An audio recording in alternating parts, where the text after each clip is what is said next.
আসসালামু আলাইকুম, গ্রাম বাংলা অনলাইনে আপনাকে স্বাগতম। এই ভিডিওতে আমরা লোকেশন শেয়ারিং সিস্টেম শিখব। প্রথমেই আমরা হোয়াটসঅ্যাপের লোকেশন শেয়ারিংটা দেখাবো। যারা হোয়াটসঅ্যাপের লোকেশন শেয়ারিং সিস্টেম জানেন তারা প্রথম দিকে কিছুটা স্কিপ করতে পারেন। তারপরে আমরা গুগল ম্যাপের শেয়ারিংটা দেখব। তারপরে সর্বশেষে দুইটা টিপস রয়েছে, খুবই গুরুত্বপূর্ণ টিপস এবং সচরাচর সবারই কাজে আসবে। তো সে টিপস দুটি অবশ্যই ভিডিও শেষে থাকবে। তো ভিডিওটি শুরু করার আগে বলে নিচ্ছি, আপনি যদি আমার চ্যানেল কিংবা ফেসবুক পেজে নতুন হয়ে থাকেন তাহলে please hit the subscribe button and press the bell icon. আর যদি অলরেডি সাবস্ক্রাইব করে থাকেন তাহলে আপনাকে অসংখ্য ধন্যবাদ। প্রথমেই আমরা হোয়াটসঅ্যাপ এর মধ্যে প্রবেশ করলাম। করার পরে এখন আমি যাকে শেয়ারিং করতে চাচ্ছি লোকেশন, অর্থাৎ আমি কোথায় আছি তাকে জানানোর জন্য যাকে জানাতে চাচ্ছি তার প্রোফাইলের মধ্যে প্রবেশ করব। তারপরে নিচের দিকে দেখতে পাচ্ছেন একটি আইকন রয়েছে, যেখান থেকে আমরা চ্যাট করে থাকি। এখানে যদি আপনি টাচ করেন তাহলে লোকেশন নামে একটি অপশন পাবেন। এখানে যদি লোকেশনের মধ্যে আপনি টাচ করেন তাহলে এখান থেকে কন্টিনিউ এবং লোকেশন অ্যালাউ করতে হবে। যদি লোকেশন বন্ধ থাকে তাহলে এখান থেকে আপনি ওকে দিয়ে সেটিংস এর মধ্যে প্রবেশ করে এখান থেকে লোকেশনটি অবশ্যই অন করে দিবেন। তারপর এখানে দুইটা অপশন দেখতে পাচ্ছেন, শেয়ার লাইভ লোকেশন এবং share your current location. Current location হচ্ছে আপনি এই মুহূর্তে কোথায় বসে আছেন সেই স্থানটা তাকে দেখাতে পারবেন যে আমি এখন এখানে রয়েছি, তুমি চাইলে এখানে আসতে পারো। তো কারেন্ট লোকেশন আপনি যখন পাঠালেন তখন যাকে পাঠালেন সেভাবে দেখতে পাবে এবং ওপেন করতে চাইলে এখানে গুগল ম্যাপ বা যদি গুগল আর্থ সফটওয়্যার থাকে তো এগুলোর মাধ্যমে অথবা গুগল ম্যাপের মাধ্যমে সে ওপেন করতে পারবে। ওপেন করে আপনার কারেন্ট লোকেশন কোন জায়গাটা সেটা সে দেখে আপনার কাছে চলে আসতে পারে। আপনি যদি রানিং এর উপর থাকেন, মনে করেন যে আপনি চলমান অবস্থায় রয়েছেন, তাহলে কারেন্ট লোকেশন যদি শেয়ার করে রাখেন তাহলে কিন্তু আপনি সেই গন্তব্যে স্থির থাকবেন না। তাহলে এভাবে লোকেশন শেয়ার করলে কিন্তু আপনাকে খুঁজে পাওয়া যাবে না। এজন্য আপনাকে লাইভ লোকেশন শেয়ার করতে হবে। তাহলে আপনি যদি চলমান থাকেন আপনার লোকেশন অনুযায়ী সে বুঝতে পারবে যে আপনি কোথায় কোথায় যাচ্ছেন, কোন জায়গায় আছেন, সেটা দেখে কিন্তু যেতে পারবে। এজন্য কারেন্ট লোকেশন শেয়ার না করে আপনি যাকে লাইভ লোকেশন শেয়ার করতে চান তার প্রোফাইলে তার টাইমলাইনের মধ্যে প্রবেশ করবেন। তারপরে ঠিক একই আইকনে ক্লিক করবেন এবং এখানে দুইটা অপশনের প্রথম অপশনটি হচ্ছে লাইভ লোকেশন শেয়ারিং। এখানে ক্লিক করলে কন্টিনিউ অপশন দিলে আপনি কতক্ষণের জন্য লাইভ শেয়ার করবেন সেটা এখান থেকে সিলেক্ট করতে হবে। 15 মিনিট নাকি 1 ঘন্টা নাকি তারও অধিক, সেটা এখান থেকে সিলেক্ট করতে পারেন এবং তাকে একটি কমেন্ট লিখে দিতে পারেন, এখানে মেসেজ করে দিতে পারেন। তো যখন আপনি এভাবে শেয়ার করবেন তারপরে নিচে এখানে দেখতে পাচ্ছেন স্টপ অপশন, তার মানে এখন শেয়ারিং চলতেছে। এখন সে চাইলে আপনাকে দেখতে পাবে যে আপনি কোথায় কোথায় যাচ্ছেন।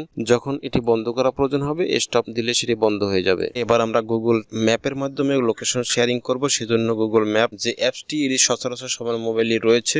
যারা হোয়াটসঅ্যাপ ইউজ করেন না তারা কি করবেন, তারা কিভাবে শেয়ার করবেন, সেজন্য আপনি গুগল ম্যাপ এর মধ্যে শেয়ারিং করতে পারেন। কারণ গুগল ম্যাপ প্রতিটা মোবাইলই প্রায় রয়েছে। তো এখানে আসার পরে দেখতে পাচ্ছেন আপনার প্রোফাইল পিকচার আইকন।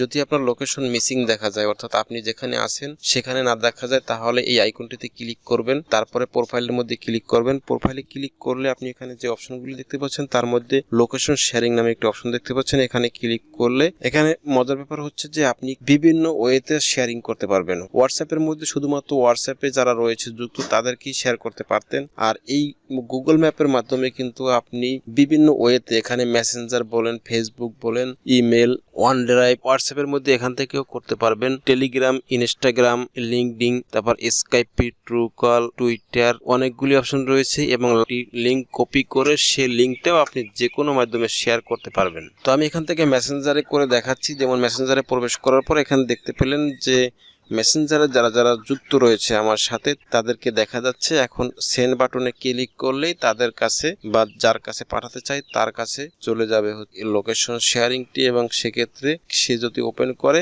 গুগল ম্যাপের মাধ্যমে ওপেন হবে এবং সে দেখে দেখে চলে আসতে পারবে। এবং গুগল ম্যাপের গুরুত্বপূর্ণ দুইটা টিপসের কথা বলছিলাম, সে হচ্ছে আপনি নিজের অথবা অন্য কারো প্রিভিয়াস লোকেশন ট্র্যাকিং করতে চান, অর্থাৎ সে কোথায় কোথায় গিয়েছে সেটা করার জন্য প্রোফাইল আইকনে ট্যাপ করার পর আপনি এখানে যে অপশনগুলি পান তার মধ্যে ইওর টাইমলাইন নামে একটা অপশন রয়েছে। সেখানে প্রবেশ করলে এখানে টুডে ডেট দেওয়া রয়েছে, এখান থেকে প্রিভিয়াস কোনো ডেট সিলেক্ট করতে হবে, তাহলে সেই ডেটে সে কোথায় কোথায় গেছে সেটা দেখা যাবে, অর্থাৎ লোকেশন হিস্ট্রিটা দেখা যাবে। এজন্য লোকেশনটা অবশ্যই চালু রাখতে হবে। এখানে আপনি চাইলে নিজেরটা বা অন্য কারোটাও ট্রাই করে দেখতে পারেন সন্দেহভাজন ব্যক্তির লোকেশন কোথায় কোথায় সে গিয়েছে। প্রোফাইল আইকনে ট্যাপ করলে যে অপশন পাবেন তার মধ্যে আরেকটি অপশন রয়েছে অফলাইন ম্যাপ। অফলাইন ম্যাপ হচ্ছে একটি গুরুত্বপূর্ণ বিষয়। সে হচ্ছে অনেক সময় আমাদের মোবাইলে নেট থাকে না, বাট ম্যাপের প্রয়োজন হয়, অথবা আমরা এমন একটা জায়গায় গিয়েছি সেখানে গিয়ে নেট হারিয়ে ফেলছি, অর্থাৎ সেখান থেকে নেটওয়ার্ক পাচ্ছে না। যেমন জঙ্গলে যদি কেউ ভ্রমণ করতে যায় তাহলে সেখানে নেটওয়ার্ক পাচ্ছেন না, কিভাবে গুগল ম্যাপ ইউজ করে আপনি জঙ্গল থেকে বেরিয়ে আসবেন। সেজন্য হচ্ছে এই সিস্টেম, আপনি যেখানে ঘুরতে যাবেন বা যেখানে ট্রাভেলিং করবেন অথবা যে ম্যাপটি আপনার অফলাইনে প্রয়োজন সেখানটা আগে সিলেক্ট করে এভাবে করে ডাউনলোড করে নিতে হবে। অর্থাৎ এই যতটুকু এরিয়া আপনি সিলেক্ট করে ডাউনলোড করবেন ততটুকু এরিয়া আপনি অফলাইন ম্যাপ হিসাবে ইউজ করতে পারবেন। যেরকমটা আপনি অনলাইনে করেন ঠিক একই সিস্টেমে আপনি সেখানে দেখতে পাবেন, কিন্তু সেজন্য আপনাকে আগে ডাউনলোড করে নিতে হবে। তো ডাউনলোড হওয়ার পরে তারপরে আপনি যখন গুগল ম্যাপ ব্যবহার করবেন নেটওয়ার্ক কানেকশন ছাড়া, তখনও ঠিক সেই এরিয়াটা জুড়ে আপনি ব্যবহার করতে পারবেন। চাইলে এটাকে আপডেট করতে পারবেন, নতুন করে কোনো এরিয়া সিলেক্ট করে ডাউনলোড করতে পারবেন। অফলাইনে হচ্ছে নির্দিষ্ট যে এরিয়াটা আপনি যতটুকু সিলেক্ট করে ডাউনলোড করবেন ততটুকু এরিয়া আপনি অফলাইন ব্যবহার করতে পারবেন। এটি আশা করব আপনার অবশ্যই প্রয়োজনে আসতে পারে যদি আপনি ট্রাভেলিং ক্ষেত্রে ইউজ করতে চান। তো আশা করি এই ভিডিওটি আপনার ভালো লেগেছে। যদি ভালো লাগে লাইক কমেন্ট শেয়ার করবেন বন্ধুদের সাথে, ভালো লাগলে সাবস্ক্রাইব করে পাশে থাকবেন। সেই প্রত্যাশায় বিদায় নিচ্ছি। আল্লাহ হাফেজ।